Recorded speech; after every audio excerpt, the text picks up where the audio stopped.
So hello everyone, welcome back to my channel. আজ আবার একটা নতুন ব্লগে আপনাদের সকলকে জানাই অনেক অনেক স্বাগত। জানি আজ ব্লগটা এখান থেকে শুরু করার কথা ছিল না, কারণ আগের ব্লগে আপনাদেরকে বলেছিলাম যে ট্যুর আছে, ট্যুরে যাব, সোলো ট্রাভেল করব, অনেক শখ ছিল, অনেক কিছু প্ল্যানিং হয়েছিল, প্লাস প্যাকিংও হয়ে গেছিলো, সেগুলো সব ক্যান্সেল করেছি। আমি নিজেই ক্যান্সেল করেছি, এটার জন্য কেউ দায়ী নয় বা অন্য কোনো রিজন না, আমার পার্সোনাল রিজনের জন্যই আমি এগুলো ক্যান্সেল করেছি। তো যাই হোক, যাবো বলেছি যখন, তখন বেরোবো তো অবশ্যই। তো যাই হোক, এখন বাড়িতেই আছি। আজকে একটা নতুন ব্লগে আপনাদের সকলকে জানাই অনেক অনেক স্বাগত। তো এখন অনেক সকাল বলতে 9টা বাজে। তো এখন থেকে আজকের ব্লগটা শুরু করছি, আশা করছি আপনাদের ভালো লাগবে। আর থাম্বনেল দেখে তো বুঝেই গেছেন, হ্যাঁ আজকে বিশেষ কিছু একটা হতে চলেছে। কি হতে চলেছে সেটাও ধীরে ধীরে বলে দেবো। তো দেখতে থাকুন, আশা করি ভালো লাগবে প্রথম থেকে শেষ পর্যন্ত। এই মুহূর্তে কে বলবে যে বেলা 9টা বাজে? দেখছেন রোদ, বাপরে বাপরে, চারিধার পুরো একদম জ্বালিয়ে পুড়িয়ে ছাড়খাড় করে দিলেই হলো। আর গাছগুলো দেখে আমার খুব কান্না পায়, জানেন তো। জানালা খুলি আর গাছগুলো দেখি, মানে কি বলবো। সকালে জল দিইনি, আর বিকালে দেবো, তো বিকালের অবস্থা খুব খারাপ। এখন ফুল বলতে শুধুমাত্র এই গোলাপ, মানে হলুদ গোলাপটাই হচ্ছে, কয়েকটাই ফুটে আছে, সাইজ ছোট হচ্ছে কিন্তু হচ্ছে। আর ওই নয়নতারা, বাদ বাকি আর কোনো কিচ্ছুতে ফুল নেই। আদার্স গোলাপে কোনো কুড়ি নেই, একমাত্র কুল গাছে কুড়ি আছে। জানি না কুল আদৌ ধরবে কিনা এই গরমে, এমনই অবস্থা। আর এই ক্রাসুলা হয়ে আছে, ব্যাস এইটুকুই। আর সবাইকেই রিকোয়েস্ট করব, বাবারই রোদে বেরোনো যাচ্ছে না, রিকোয়েস্ট করব এরকমভাবে ছাদের মধ্যে একটু করে জল রাখার চেষ্টা করবেন। যদিও আমার বিশেষ জায়গা নেই, ওই দিকটায় পিরাপিটের মধ্যে দিতে পারতাম, কিন্তু ব্যাপার হচ্ছে পিরাপিটে যা ঝড় হচ্ছে যে কোনো টাইম উল্টে পড়ে যাবে, সেই কারণে এখানে রেখেছি, যে কোনো পাখি টাখি এলে খেতে পারবে। এটা বড় জায়গায় রেখেছি, আর একটা ছোট্ট জায়গায় রেখেছি, ছোট্ট পাখি, চড়ুই পাখি এসে খাবে। জানি না খাবে কি না, কারণ এই রোদের মধ্যে ওরাও তো আসবে না, বলতে পারছি না, তবু রেখেছি যদি কিছু হয় হেল্প, সেই কারণে। আমার বিশেষ জায়গা নেই যে রাখবো। আর ঝড় দেখুন, শুধুমাত্র সকাল থেকে শুরু হয়ে গেছে এই ছলাস একদম। আগেও পার্সেল দেখি জুতোগুলো কিরকম।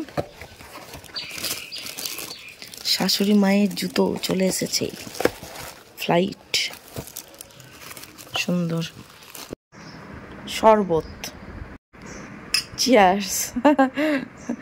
গরমের স্পেশাল শরবত, এখন শুধুমাত্র এই খেতে হবে, আর অপশন নেই। গ্লুকন্ডি দেওয়া।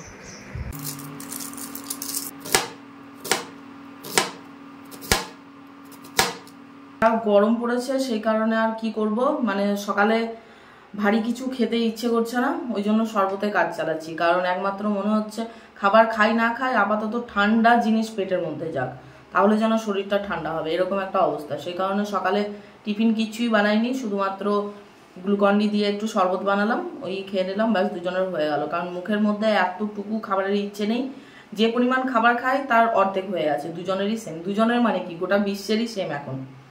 আর কবে যে বৃষ্টির মুখ দেখবো কি জানি, এত গরম পড়েছে, মানে কোনো কিছুতে শান্তি পাওয়া যাচ্ছে না, না খেয়ে, না ঘুমিয়ে, না বসে, না দাঁড়িয়ে, না কাজ করে।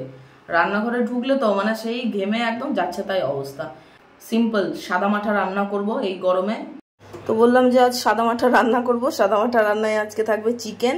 তো চিকেনটা ধুয়ে নিয়েছি, আর এখানে পেঁয়াজ কেটে নিয়েছি, এখানে আলু কেটে নিয়েছি বড় সাইজ। আমি বড় সাইজ আলুই দম বা চিকেনে দিতে ভালোবাসি।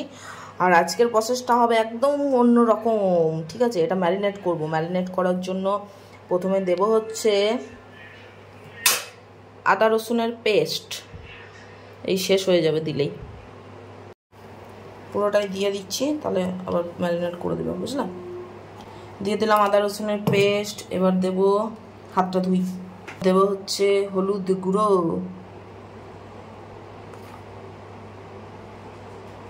ব্যাস এতটা। দেব হচ্ছে নুন সবসময় হাতে দিতেই পছন্দ করি, তাতে পরিমাণটা বোঝা যায়, আর না হলে না পরিমাণটা ঠিক আন্দাজ করা যায় না, ঠিক আছে। সামান্য দেব কুচানো পেঁয়াজ, এই যে সামান্য দেব, কারণ বাকিটা তেলে দেব। আর দেব হচ্ছে দই। ও তার আগে তেলটা দিয়ে দিই,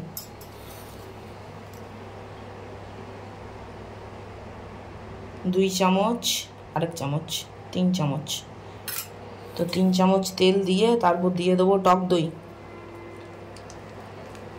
অনেকটাই দেবো। হ্যাঁ হয়ে যাবে না এতে? না লাগবে না, দেখছি মাখাই তারপর দিয়ে ভালোভাবে ভালোভাবে ভালোভাবে চটকে চটকে মাখাবো। এই ম্যারিনেশন যদি ঠিকঠাক হয় চিকেনের টেস্ট অটোমেটিক্যালি আসবে। আর গ্রীষ্মকালে এরকম দই দিয়ে ম্যারিনেট করে কারা কারা বাড়িতে চিকেন খাচ্ছেন সেটা বলবেন। অবশ্য আজকের প্রসেসটা আলাদা। রঞ্জন কোথায় নাকি দেখেছে না কোথায় শুনেছে বাবা যে চিকেন কুকারে নাকি সুন্দর হয়। তো আমি অবশ্য কখনোই খাইনি কুকারে বানানো চিকেন, আর ও খাইনি। তো বললাম ঠিক আছে চলো আমার প্রসেসে একবার কুকারেই বানিয়ে দিই। তো আজকে এই চিকেনটা বানাবো কুকারে। হলুদ কম লাগছে তো ক্যামেরায়। পেঁয়াজগুলো ভেঙে দিতে হবে। এই যে ব্যাস হয়ে গেছে। এটা এবার ঢাকনা দিয়ে আধা ঘন্টার জন্য রেখে দেবো। তারপর আধা ঘন্টা পর আপনাদের সাথে দেখা হচ্ছে। এবার দিয়ে দেবো ঢাকনা। ব্যাস ঝড়ের মতো হাওয়া বইছে। আমি যাব ওই দিকে, কারণ হচ্ছে আমার আম গাছটা আমি উপর থেকে দেখি, কিন্তু নিচে থেকে কোনোদিন দেখা হয় না। আমি একা থাকলে আসি না এদিকে বিশেষ। আর দেখবো আম গাছে আম ধরেছে, আমার লাগানো আম গাছ। ক্যামেরাটা কীরকম একটা ঝাপসা ঝাপসা আসছে না? চিকেনটা যতক্ষণ ম্যারিনেট হচ্ছে ততক্ষণ এদের হয়তো ঘুরবো। বাহ কি বড় বড় আম হয়েছে, দাঁড়ান। এই দেখুন আমার জাম গাছ, ঠিক আছে, খুব সুন্দরভাবে বেঁধে দেওয়া হয়েছে। জলও থাকবে, সব থাকবে। আতা গাছ ওই লম্বা হয়ে যাচ্ছে, জানি না কতদিনে ফুল আসবে। পেয়ারা গাছেও কিচ্ছু নেই, কিন্তু আমার আমগুলো দেখুন। গাছে জল দেওয়া হয়ে গেছে সকালেই। আম এই যে দেখুন, দেখতে পাচ্ছেন কি? হ্যাঁ এই দেখুন দুটো। বাহ কি সুন্দর ধরে আছে। ওই যে একটা ওখানে খসে গেছে, আরো ছিল একটা আছে, বাইরের দিকে আছে 4-5টা, আর ওই যে ওপরে রয়েছে। এই যে ব্রাইটনেস বাড়িয়ে দেখাচ্ছে, এই যে দুটো, তাহলে হলো 5টা। আর এই দিকে সামনেই দুটো, এই দিকে দেখাই। এই যে আমার হাতের নাগালে দেখবেন, এই দেখেন আমি হাত দিয়ে ধরতে পারছি। আহা হা কি সুন্দর সুন্দর আম হয়েছে। এটা যদিও ফজলি আমের গাছ, কিন্তু সাইজ ছোট। গত বছরকে 5টা না 6টা হয়েছিল। ওই দেখো ওইখানটায় আর একটা রয়েছে গো, অনেক আম ধরেছে এবছর। কোথায় আমি দেখতে পাচ্ছি না তো, আপনাদেরকে কি দেখাবো? হ্যাঁ পেয়েছি। ওই যে এইখানটায়, হ্যাঁ ওই যে একটা রয়েছে, আরো ফাঁকে ফাঁকে আছে। ওই যে ওপরে আর একটা আছে, ওই যে। ওরে সাব্বাস কত আম হয়েছে। এইখানে একটা আছে, দুটো এখানে দুটো। বাপ রে প্রচুর আম ধরেছে এবছর। অনেক আম খাবো আমার গাছের। হ্যাঁ যদি ঝড়ে না পড়ে যায়, আর হনুমানে যদি না খেয়ে নেয়। ওই যে ওপরে 2খানা আছে। হ্যাঁ তারপর সব থেকে বড় ব্যাপার হচ্ছে এই পাচিরে উঠে পেরে নিয়ে চলে যায় দুপুরবেলা। তারপর আম এবছর কম ধরেছে, কিন্তু আমার কাছে যে পরিমাণের গাছ সে পরিমাণে অনেক আম ধরেছে আমাদের। এইখানে একটা আছে সামনেই, এই যে একটা। বাহ সুন্দর সুন্দর আম হয়েছে। কে বললো একটা হয়েছিল? 5-6টা হয়েছিল। আর হয়নি গোলাপজাম? অনেক ফুল এসেছিল তো, গেলটা কোথায়? আমরা এর আগে গোলাপজাম অনেকগুলো খেয়েছি, বুঝলেন তো। পাখিতে খেয়ে নিয়েছে না? এই যে ধরে আছে, মানে এগুলো কি কুড়ি? এই যে ফুল। হ্যাঁ বাবা এঁচোড়টা আছে দেখুন, এঁচোড়টা দেখুন শুধুমাত্র একটা গাছে ভর দিয়ে নাকি একে রাখা হয়েছে। এই দেখুন গোলাপজাম গাছে, এগুলো পাকার জন্য। এবছর আমাদের এঁচোড় হয়েছে, অনেকই হয়েছে, মানে কাঁঠাল হয়েছে। আর আমরা কাঁঠাল যেহেতু বেশি খাই না, সেই কারণে এঁচোড়ে বিশেষ রাখবো না। তবুও আছে, মানে কাঁঠালে বিশেষ রাখবো না। কি উল্টো পাল্টা বকছি, কাঁঠালে বিশেষ রাখবো না, এঁচোড়ে খেয়ে নিচ্ছি পেরে। অলরেডি আমার বাড়িতে 2খানা পাড়া রয়েছে, কালই পাড়া হয়েছে রবিবার। এখানে নিচেরগুলো বেশ ভালো হবে বলা। এগুলো পাকার জন্য রাখবে বুঝলে, বড় সাইজ আছে। আর নিচে পাড়াও যায়। আর আমার গাছ থেকে কাঁঠাল একদম কেটে খেতে কি ভালো লাগে। এগুলো বেশি দিন টাইম লাগবে না, দেখো রঙগুলোই কীরকম হয়ে এসছে। নিচেও আছে বুঝলেন। এই যে অনেক পেরে নেওয়া হয়েছে, মোটামুটি 30 পিসেরও বেশিই হবে না বলো? হ্যাঁ পেরে নেওয়া হয়েছে। তারপরেও এতগুলো আছে, আরও পেরে খাবো এঁচোড়। আমাদের এঁচোড় কিনতে হয় না। তো রঞ্জন এখন টেবিলটা পরিষ্কার করছে, এটা দিয়ে একটা কাজ হবে সেই কারণে। আরে রোদে বেশিক্ষণ থেকো না রে বাবা। এখান থেকে এখন টিভি ট্রান্সফার হবে নতুন রুমে। ইয়াস, স্ট্যান্ডগুলো ভরাই ছিল, তো আজকে কাজে লাগছে, কারণ দেওয়ালে লাগানো ছিল, সেই কারণে স্ট্যান্ডগুলো নতুন থেকে ভরাই ছিল। আর এই এতক্ষণে, মানে এই এখন বের করা হচ্ছে। 2 বছর হলো না? 3 বছর। 3 বছর। 3 বছর। এই সেপ্টেম্বর হলে 3 বছর হবে। তো সেট হয়ে গেল এই রুমে টিভি। হ্যাঁ, এই রুমে টিভিটা সেট হয়ে গেল। এসির হাওয়া খাবো আর টিভি দেখবো, ব্যাস। তো চিকেন ম্যারিনেট মোটামুটি আধ ঘন্টার বেশিই করেছি, 1 ঘন্টার কাছাকাছি। দেখুন এরকম এসছে কালারটা, হ্যাঁ সুন্দর। আলুটা ভেজে নিয়েছি, টমেটো কেটে নিয়েছি। এবার চিকেনটা বসাবো। এই যে কুকার বসিয়ে দিয়েছি, কড়াইয়ের মধ্যে আলু ভেজে নিয়েছি। এই কুকারটাতেই করবো। ননস্টিকেরটাতে করলে মাসিকে ধুতে দিতে পারবো না, ওই কারণে এটাতে করছি, তাহলে মাসিকে ধুতে দেওয়া যাবে। ননস্টিকেরটা মাসিকে দিলে না, মাসি একদম কালো উঠিয়ে সাদা করে দেয়। ফোড়নে কিচ্ছু দেবো না, শুধুমাত্র একটা শুকনো লঙ্কা দেবো আর দিয়ে দেবো পেঁয়াজগুলো। এই পেঁয়াজেই হয়ে যাবে আশা করি। লাইফে ফার্স্ট টাইম ট্রাই করব কুকার চিকেন, বানাচ্ছিও ফার্স্ট টাইম। বাবারে কি ধোঁয়া আসছে। তো পেঁয়াজটা মোটামুটি লাল লাল করে ভেজে নিয়েছি। এবার পুরো চিকেনটা করব না, এখানটা দেখাও। পুরো চিকেনটা করব না, রাতেরটা রাতে বানাবো। আমি ওই একবারে বানিয়ে রাখি না, রাতেরটা রাতে হবে। যতটুকু লাগবে ততটুকুই কুকারের মধ্যে দেবো, ঠিক আছে? এখন কোনো মশলা দিইনি, তারপর চিকেনে যা যা মশলা লাগে সব দেবো। চিকেনটা বেশ দারুণ সফট হবে আজকে, দারুণ হবে। দই দিয়ে চিকেন সেই লেভেলের হয়, সেই লেভেল। বানিয়ে খেয়ে দেখবেন কখনো। একটু গ্রেভিটা দিচ্ছি, মানে দইটা। চিকেনের কালারটা দেখুন, যেহেতু দই দেওয়া আছে সেই কারণে খুব তাড়াতাড়ি তেল ছেড়ে দিয়েছে। আর কালারটা জাস্ট দেখুন কি সুন্দর কালার এসছে। তো এবার দিয়ে দেবো এমনি যা মশলা দিই। লঙ্কার গুঁড়ো দিয়েছি মোটামুটি 2 চামচ পরিমাণ, মানে যতটা ঝাল খাবো, আর সামান্য পরিমাণ মিট মশলা দিয়েছি। আর ম্যারিনেটে যা ছিল সেই মশলাই, আর এক্সট্রা কিছু অ্যাড করিনি। এবার জাস্ট দিয়ে দেবো কুচানো টমেটোটা, ঠিক আছে? আর সস দেবো না আজকে, এরকমভাবেই রান্না করব। কিছুক্ষণ কষিয়ে নিয়ে তারপর আলুটা দিয়ে দেবো, ব্যাস জল দিয়ে দেবো। আবার কি,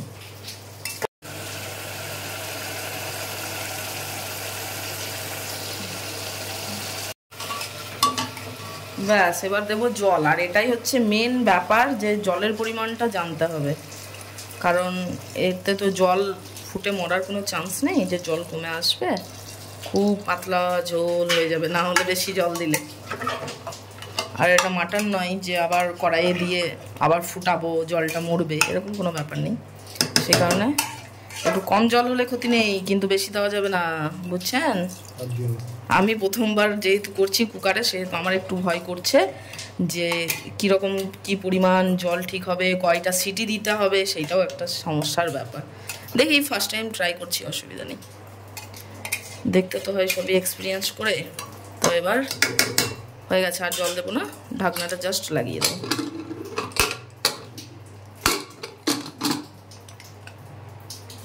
কমপ্লিট।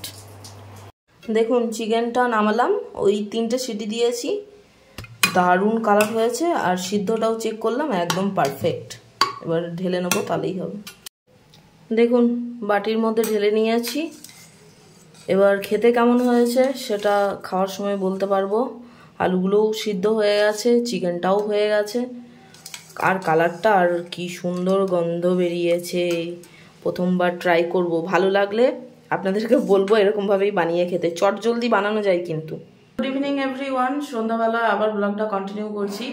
তো যথারীতি রেডি হয়ে গেছি, বলেইছিলাম যে হ্যাঁ আজ আবার বাড়িতে কিছু আসছে, তো সেটাই আনতে যাচ্ছি। টোটো বলে দেওয়া হয়েছে, টোটো করে নিয়ে চলে আসবো। আর ফাইনাল হয়নি এখনো কি নেব, তো ওখানে গিয়ে তারপর ফাইনাল করব, আর সবটাই আপনাদের সাথে শেয়ার করব।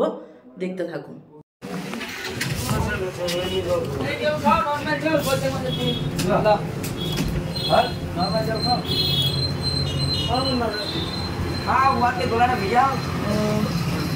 রসগোল্লার দিন এক জায়গায় 6টা, এক জায়গায় 4টে, আর এইগুলো দিয়ে দেবেন 4টে। এই মিষ্টিটা তো 3 জায়গায় মিষ্টি নিয়ে নিলাম।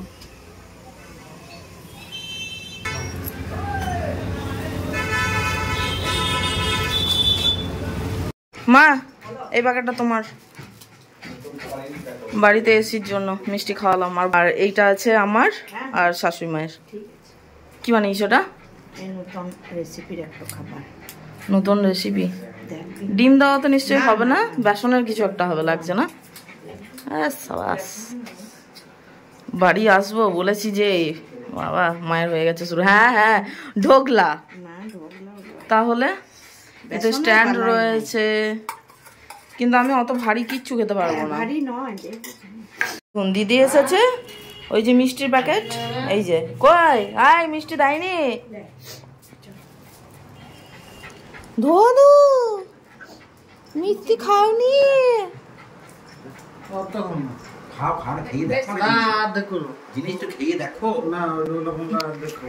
ধনেপাতার চাটনি কি মারাত্মক বানিয়েছে, মানে কি বলুন তো, সুজি দিয়ে বানানো যে ঢোকলা হয়, ঢোকলা হয় ওই জিনিসই, কিন্তু সুজি দিয়ে বানানো, একদম সেই ঝাল সুজির মডেল।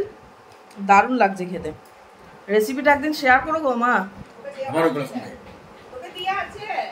আমাকে দেওয়া আছে। ও দারুণ লাগছে। আর সাথে হচ্ছে পুদিনার চাটনি, বাড়িতে বানানো সমস্তটাই। সন্ধ্যার টিফিন হয়ে গেল, আবার কি এখান থেকে চা খাবো, তারপর বেরোবো একদম সোজা ডাইরেক্ট দোকানে। এটার মধ্যে কি কি সবজি আছে গো? গাজর, ক্যাপসিকাম, পেঁয়াজ, লঙ্কা, সুন্দর লাগছে। আমি খাই, আগে খাবারটা খাই। মেরি চাই, চাই লাল চাই। না বিস্কুট নেবো না, এই আমি ওই খেলাম যে টিফিন, আর আমার পেটে জায়গা নেই। লাল চাই না গো, আরে বাবা আমি অত কিছু খেতে পারবো না। সো আমরা চলে এসেছি দোকানে, এখন ভিতরে যাব। আর আমাদের টোটো আমাদের পিছনে আসছে, এখনো এসে পৌঁছায়নি। এই এটা তো মিনি ফ্রিজ লাগছে গো, নতুন। ইয়াস, আমরা এটার উদ্দেশ্যে এসেছি গাইজ। মানে এটা নয়, মানে ম্যাট্রেসের উদ্দেশ্যেই এসেছি আজ।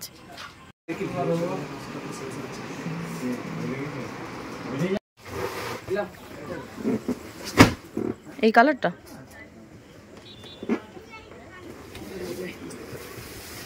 লেখা আছে, মালটা মাপ লেখা আছে, দেখ মাপ লেখা যাবে, দেখ কোথাও স্কেচে লেখা থাকে। কত হয়েছে? 75। তো এটাই ফাইনাল হলো, এখন টোটোর মধ্যে চড়ানো হচ্ছে। বাঁধতে হবে না কাকু? হ্যাঁ সেটাই তো বলছি, বেঁধে নিন, কারণ রাস্তার যা অবস্থা তাতে ও এমনিভাবে যাবেই না। ইয়াস, চলে এসেছে আমাদের ম্যাট্রেস। সো গাইস, সো এই মুহূর্তে আমার বাড়িতে চলে এসেছে ম্যাট্রেস। পুরোটা ঘুরে দেখাচ্ছি, এখানে বসে বসেই দেখুন বিশ্ব ঘুরিয়ে দিলাম। তো যাই হোক, এবার এই রুমে শোয়া যাবে। হ্যাঁ, ওই রুম থেকে যে খাটটা আছে সেটা ট্রান্সফার করতে পারতাম, কিন্তু ভাবলাম যে সব রুমে যদি খাট ভরে দিই তাহলে আর রুম ফাঁকা কোথায় পাবো, সেই কারণে এটা নতুন একটা, মানে যাতে থাকাও যায়, রুমটা ফুল প্যাকটাপও না হয়, তারই প্রচেষ্টা যে একটা ম্যাট্রেস। আর কদিন শুচ্ছিলাম, ঘুমাইনি এখানে বা থাকছিলাম না সেরকম কিছু না, ওই নর্মাল মাদুর পেতে তার উপর কিছু বিছানা টিছানা পেতে তারপর ঘুমানো হচ্ছিল। তো এখন ম্যাট্রেসটা চলে এসেছে, ওই জন্য খাটের মাপে নিয়েছি, যাতে গ্রীষ্মকালে এখানে, বাকি টাইমটা খাটের নিচে ওটা রাখা যায়। আর পরবর্তী ক্ষেত্রে অন্য কিছু পরিকল্পনা আছে, কিন্তু সেটার জন্য তো এটা লাগে, তাই না? তো ধীরে ধীরে হবে সবই, আশা করছি। ওটাও আগামী দিনে যখন নেব তখন আপনাদের সাথে শেয়ার করবো। আর আজকে দোকানে গেছিলাম, আরও একটা জিনিস অর্ডার দিয়ে এসেছি, নেব খুব তাড়াতাড়ি নেব, আবার ভিডিও শেয়ার করবো আপনাদের সাথে। এখন চলতেই থাকবে একের পর এক জিনিস, দেখা যাক কোনখানে গিয়ে থামা যায়। তো এটা আপাতত নেওয়া, মানে রুমের মধ্যে চলে এসেছে, কিন্তু কথা হচ্ছে এখন বিছানাটা ফুল সেট করতে হবে। এসে চালিয়ে দিয়েছি, গরমে কি বিভৎস গরম, বাইরে থেকে এলাম, দুপুরে এসি, রাতেও এসি, এবার বিকালে সন্ধ্যাতে টিভি, এখানে তো টিভি লেগে আছে, ব্যাস আবার কি সবসময় এসি চালালেই হলো। ইলেকট্রিক বিল যখন 10,000 আসবে তখন দেখা যাবে, নাকি 5,000 10,000, এটা হচ্ছে ব্যাপার। তো যাই হোক, চলুন বিছানাটা ঠিকঠাক রেডি করে নিই। প্রথমে রাখা হবে মাদুর, তারপর দেওয়া হবে ম্যাট্রেস, তারপর কি কি দেওয়া হবে রঞ্জনবাবু জানে, কারণ ওইসব ডিপার্টমেন্টে আমি নেই। আমি এখনই করতে গেলেই তখন বলবে এইটা করে দিলে এরকম ঠিক না, দেখো তাও নাকি মাদুর বেরিয়ে যায় বাইরে, সাইজ ছোট হয়ে গেল। তো আমাদের টেম্পোরারি খাট রেডি, ঠিক আছে, সব পেতে দেওয়া হয়েছে সুন্দর করে। এবার শুধুমাত্র আসন গ্রহণ করলেই হলো। ঠিক আছে। এদিকে টিভি এটাও সেট হয়ে গেছে, আপাতত টেম্পোরারি, সবই টেম্পোরারি, এটা শুধু পার্মানেন্ট। ঠিক আছে, চলছে যেটা এখন আপাতত। তো আমার আপাতত রুম আজকের মতো সাজানো হয়ে গেছে। ঠিক আছে, তো সব কিছু রেডি ফাইনাল। এই ছিল আজকের ব্লগ, আশা করি আপনাদের ভালো লেগেছে। আর হ্যাঁ, একটা জিনিস দেখা, এই যে ইয়াররিংসটা দেখছেন সুন্দর লাগছে না? রোজ রোজ মডেলের আছে, স্টোনের, খুব সুন্দর লাগছে না? আমাকে তো বেশ সুন্দর লাগছে। এটা মার্কেট থেকে কিনে এনেছিলাম, শর্টসে আপনাদের সাথে শেয়ার করেছি, কিন্তু আজকে ফার্স্ট পরলাম, এত মারাত্মক লাগছে, ভাবছি এরকম আরও দুখানা নেব। আলাদা আলাদা ডিজাইন আছে, আবার বাজার গেলে আমি নিয়ে আসবো। তো এই ছিল আজকের ব্লগ। বিছানাতেই বসে বসে আপনাদের সাথে কথা বলছি, ব্লগটা শেষ করছি। এরপর আছে রাতের রান্না করতে হবে, তারপর খাওয়া দাওয়া, একটু বসে নিই, রেস্ট করি তারপর। তো যাই হোক, চলুন ব্লগটা আর বাড়াচ্ছি না। আশা করছি ভালো লেগেছে। যদি ভালো লেগে থাকে লাইক করবেন আর চ্যানেলটা সাবস্ক্রাইব করবেন। কোনো মতামত থাকলে কমেন্টসে জানাবেন। আর হ্যাঁ, ট্যুর ব্লগ পাবেন, যাব খুব তাড়াতাড়ি যাব, ভালো ভালো ব্লগ পাবেন, তার জন্য সাবস্ক্রাইব করুন চ্যানেলটা। তো চলুন আজকের মতো এখানেই রাখছি। আর হ্যাঁ, সকালের দিনের চিকেনটা বলতেই তো ভুলে গেছি, ভালো হয়েছিল না? হ্যাঁ, আরে হ্যাঁ কি না বলবে তো? ও হ্যাঁ, মানে আরে আমি ক্যামেরাতে কথা বলছি, এবার ও যদি ঘাড় নাড়ায় তাহলে কী করে বুঝবেন যে ওর রিভিউটা কী ছিল? আমি নিজে রান্না করেছি, আমি তো সবসময় ভালো বলবোই। দারুণ হয়েছিল, অবশ্যই রিকোয়েস্ট করব একবার বাড়িতে বানিয়ে খেয়ে দেখবেন। খুব কম তেল মশলাই হয় আর খুব চটজলদি হয়। আমি তো ফার্স্ট টাইম ট্রাই করলাম, জানি না কে আগে ট্রাই করেছেন, যদি করে থাকেন তাহলে অবশ্যই কমেন্টসে জানাবেন। তো চলুন ব্লগটা আর বাড়াচ্ছি না, আজকের মতো টাটা, সবাই ভালো থাকবেন, সুস্থ থাকবেন। দেখা হচ্ছে আবার খুব তাড়াতাড়ি একটা নতুন ব্লগের সাথে। ততক্ষণের জন্য গুড নাইট, সুইট ড্রিমস।